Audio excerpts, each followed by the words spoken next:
CHAPTER 15 of A Texas Matchmaker by Andy Adams. This recording is in the public domain. In Commemoration. A heavy rainfall continued the greater portion of 2 days. None of us ventured away from the house until the weather settled, and meantime I played the fiddle almost continuously. Night work and coarse living in camps had prepared us to enjoy the comforts of a house as well as to do justice to the well-laden table. Miss Jean prided herself, on special occasions and when the ranch had company, on good dinners, but in commemoration of the breaking of this drought, with none of us boys to share it, she spread a continual feast. The Mexican contingent were not forgotten by the master or mistress, and the ranch supplies in the warehouse were drawn upon, delicacies as well as staples, not only for the jacals about the headquarters, but also for the outlying ranchitas. The native element had worked faithfully during the 2 years in which no rain to speak of had fallen, until the breaking hour, and were not forgotten in the hour of deliverance. Even the stranger vaqueros were compelled to share the hospitality of Las Palomas like invited guests. While the rain continued falling, Uncle Lance paced the gallery almost night and day. Fearful lest the downpour might stop, he stood guard, noting every change in the rainfall, barely taking time to eat or catch an hour's sleep. But when the grateful rain had continued until the evening of the second day, assuring a bountiful supply of water all over our range, he joined us at supper, exultant as a youth of 20. "Boys," said he, "this has been a grand rain. If our tanks hold, we will be independent for the next 18 months. If not another drop falls, the river ought to flow for a year. I have seen worse droughts since I lived here." But what hurt us now was the amount of cattle and the heavy drift which flooded down from us from up the river and north on the Frio. "The loss is nothing. We won't notice it in another year. I have kept a close tally of the hides taken, and our brand will be short about 2,000, or less than 10% of our total numbers. They were principally old cows and will not be missed. The calf drop this fall will be short, but taking it up one side and down the other, we got off lucky." The third day after the rain began, the sun rose bright and clear. Not a hoof of cattle or horses was in sight, and though it was midsummer, the freshness of the earth and air was like that of a spring morning. Every one felt like riding. While awaiting the arrival of saddle horses, the extra help hired during the drought was called in and settled with. 2 brothers, Fidel and Carlos Trujillo, begged for permanent employment. They were promising young fellows, born on the Aransas River, and after consulting with Deweese, Uncle Lance took both into permanent service on the ranch. A room in an outbuilding was allotted to them, and they were instructed to get their meals in the kitchen. The remudas had wandered far, but one was finally brought in by a vaquero, and by pairs we mounted and rode away. On starting, the tanks demanded our first attention, and finding all 4 of them safe, we threw out of gear all the windmills. Then Theodore Quayle and I were partners during the day's ride to the south, and on coming in at evening fell in with Uncle Lance and our segundo, who had been as far west as the Ganso. Quayle and I had discussed during the day the prospect of a hunt at the Vaux ranch, and on meeting our employer artfully interested the old ranchero regarding the amount of cat signs seen that day along the Arroyo Sordo. "It's hard luck, boys," said he, "to find ourselves afoot, and the hunting so promising. But we haven't a horse on the ranch that could carry a man 10 miles in a straightaway dash after the hounds. It will be a month yet before the grass has substance enough in it to strengthen our remudas. Oh, if it hadn't been for the condition of saddle stock, Don Pierre would have come right through the rain yesterday. But when Las Palomas can't follow the hounds for lack of mounts, you can depend on it that other ranches can't either. It just makes me sick to think of this good hunting, but what can we do for a month but fold our hands and sit down? But if you boys are itching for an excuse to get over on the Frio, why, I'll make you a good one.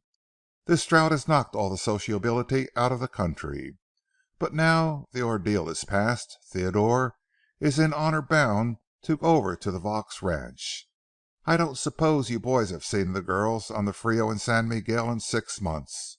Time? That's about all we have got right now. Time? We've got time to burn." Our feeler had borne fruit. An excuse or permission to go to the Frio was what Quayle and I were after, and though no doubt the old matchmaker was equally anxious to have us go, in expressing our thanks for the promised vacation, we included several provisos, in case there was nothing to do, or if we concluded to go, when Uncle Lance turned in his saddle and gave us a withering look. "I've often wondered," he said, "if the blood in your fellows is really red, or if it's white like a fish's. Now when I was your age, I had to steal chances to go see my girl, but I never gave her any show to forget me, and worried her to a fare ye well. And if my observations and years go for anything, that's just the way girls like to have a fellow act. Of course they'll bluff, and let on they must be wooed, and all that, just like Frances did at the tournament a year ago. I contend that with a clear field, the only way to make any progress in sparking a girl is to get one arm around her waist, and with the other hand keep her from scratching you. That's the very way they like to be courted." Theodore and I dropped behind after this lecture, and before we reached the ranch had agreed to ride over to the Frio the next morning. During our absence that day there had arrived at Las Palomas from the Mission a padrino in the person of Don Alejandro Trevino. Juana Leal, only daughter of Tiburcio, had been sought in marriage by a nephew of Don Alejandro, and the latter, dignified as a Castilian noble, was then at the house negotiating for the girl's hand. Juana was nearly 18, had been born at the ranch, and after reaching years of usefulness had been adopted into Miss Jean's household. To ask for her hand required audacity. For the master and mistress of Las Palomas it was like asking for a daughter of the house. Miss Jean was agitated and all in a flutter. Tiburcio and his wife were struck dumb, for Juana was the baby and only unmarried one of their children, and to take her from Las Palomas they could never consent to that. But Uncle Lance had gone through such experiences before, and met the emergency with promptness. "That's all right, little sister," said the old matchmaker to Miss Jean, who had come out to the gate where we were unsaddling. "Don't you borrow any trouble in this matter. Leave things to me. I've handled trifles like this among these natives for nearly 40 years now, and I don't see any occasion to try and make out a funeral right after the drought's been broken by a fine rain. Shucks, girl, this is time for rejoicing. You go back in the house and entertain Don Alejandro with your best smiles till I come in. I want to have a talk with Tiburcio and his wife before I meet the padrino. There's several families of those Trevinos over around the Mission, and I want to locate which tribe this Oso comes from. Some of them are good people, and some of them need a rope around their necks. And in a case of keeps like getting married, it's always safe to know what's what, and who's who. Now, sis, go on back in the house and entertain the Don. Come with me, Tom." I saw our plans for the morrow vanish into thin air. On arriving at the jacal we were admitted, but a gloom like the pall of death seemed to envelop the old Mexican couple. When we had taken seats around the small table, Tia Inez handed the ranchero the formal written request. As it was penned in Spanish, it was passed to me to read, and after running through it hastily, I read it aloud, several times stopping to interpret to Uncle Lance certain extravagant phrases. The salutatory was in the usual form, The esteem with which each family had always entertained for the other was dwelt upon at length, and choicer language was never used than the padrino penned in asking for the hand of Doña Juana. This dainty missive was signed by the godfather of the swain, Don Alejandro Travino, whose rubric riotously ran back and forth entirely across the delicate tinted sheet. On the conclusion of the reading, Uncle Lance brushed the letter aside as of no moment, and turning to the old couple, demanded to know to which branch of the Travino family young Don Blas belonged. The account of Tiburcio and his wife was definite and clear. The father of the swain conducted a small country store at the Mission, and besides had landed and cattle interests. He was a younger brother of Don Alejandro, who was the owner of a large land grant, had cattle in abundance, and was a representative man among the Spanish element. No better credentials could have been asked, but when their patron railed them as to the cause of their gloom, Tia Inez burst into tears, admitting the match was satisfactory, but her baby would be carried away from Las Palomas and she might never see her again.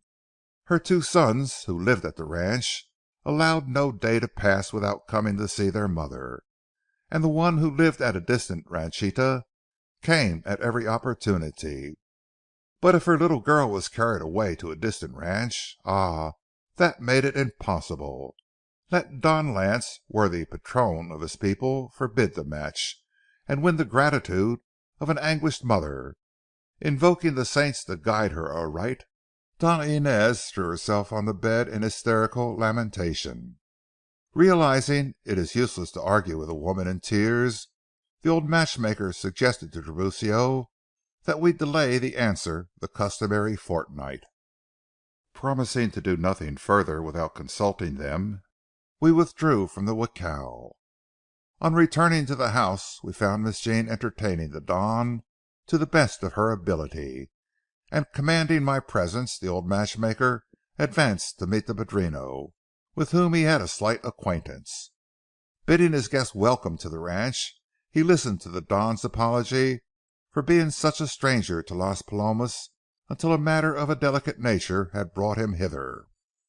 Don Alejandro was a distinguished looking man, and spoke his native tongue in a manner which put my efforts as an interpreter to shame. The conversation was allowed to drift at will, from the damages of the recent drought to the prospect of a market for beeves that fall, until supper was announced. After the evening repast was over, we retired to the gallery, and Uncle Lance reopened the matchmaking by inquiring of Don Alejandro if his nephew proposed taking his bride to the Mission. The Don was all attention. Fortunately, anticipating that the question might arise, he had discussed that very feature with his nephew. At present the young man was assisting his father at the Mission, and in no time, no doubt, would succeed to the business. However, realizing that her living 50 miles distant might be an objection to the girl's parents, he was not for insisting on that point, as no doubt Las Palomas offered equally good advantages for business.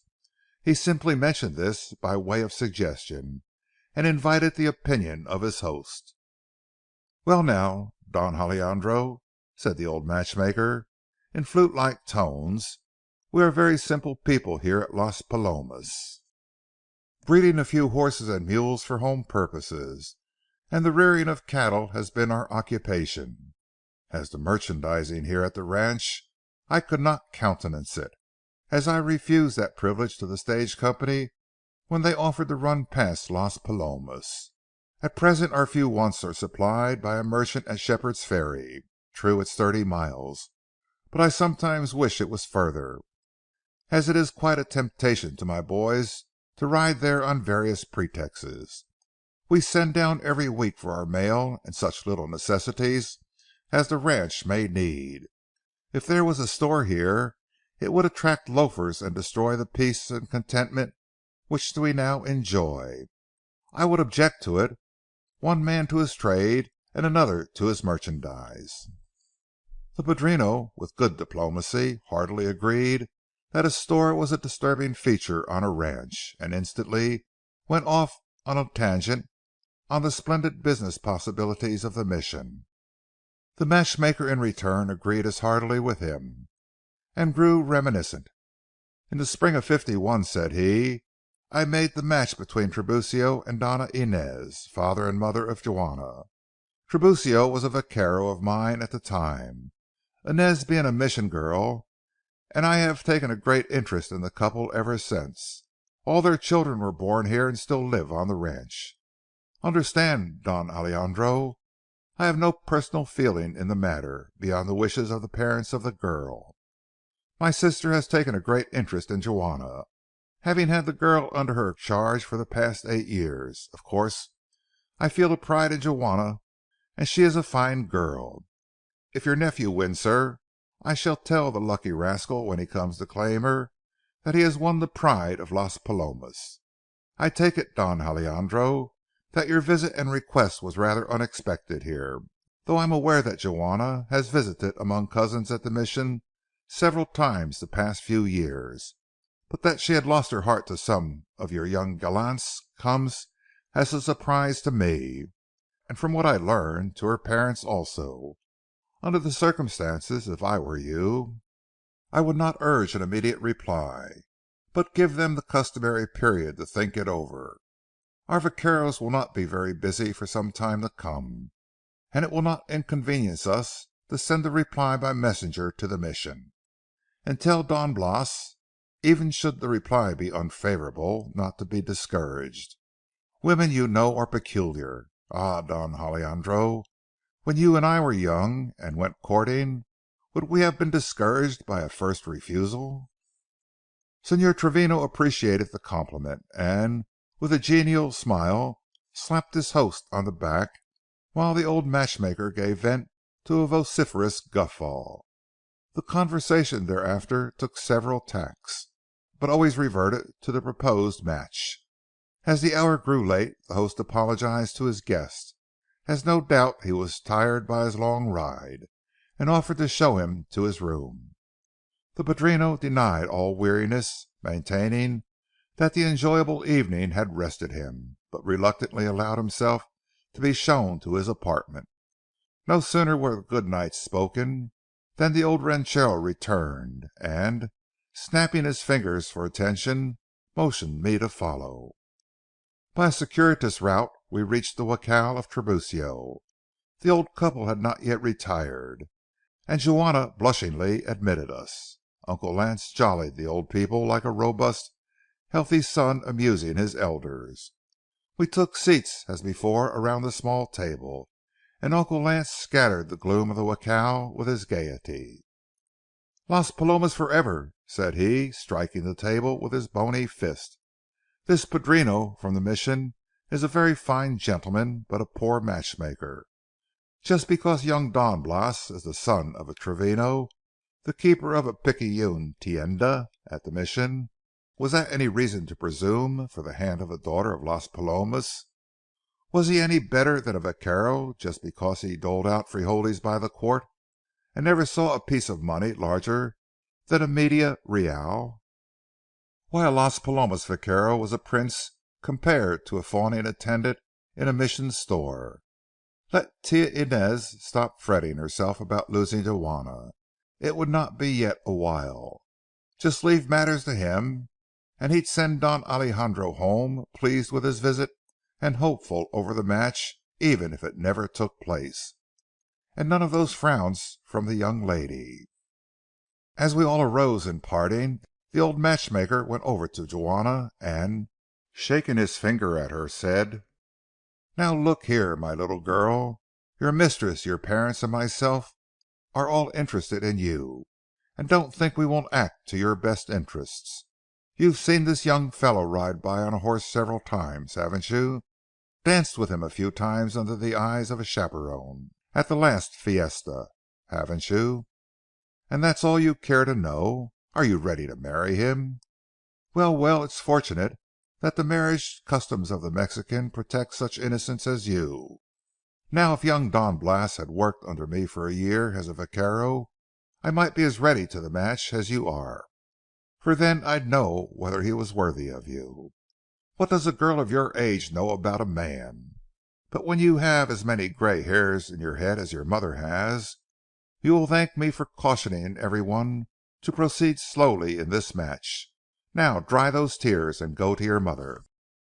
The next morning Don Alejandro proposed returning to the Mission, but the old ranchero hooted the idea and informed his guest that he had ordered the ambulance, as he intended showing him the recent improvements made on Las Palomas.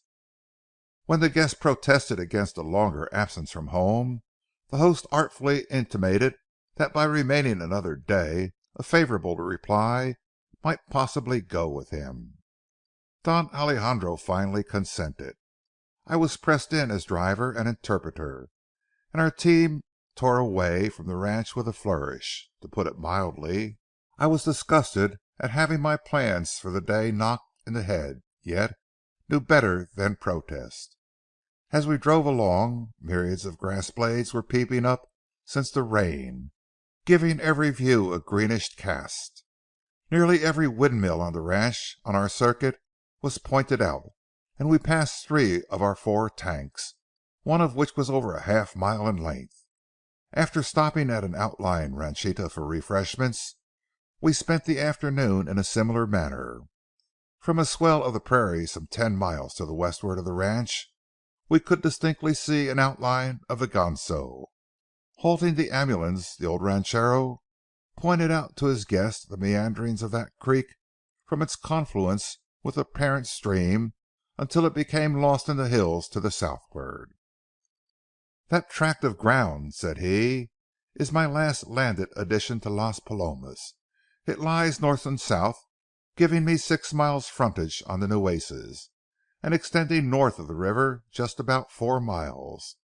Don Alejandro, when I note the great change which has come over this valley since I settled here, it convinces me that if one wishes to follow ranching, he'd better acquire title to what range he needs. Land has advanced in price from a few cents an acre to 4 bits, and now they say the next generation will see it worth $1.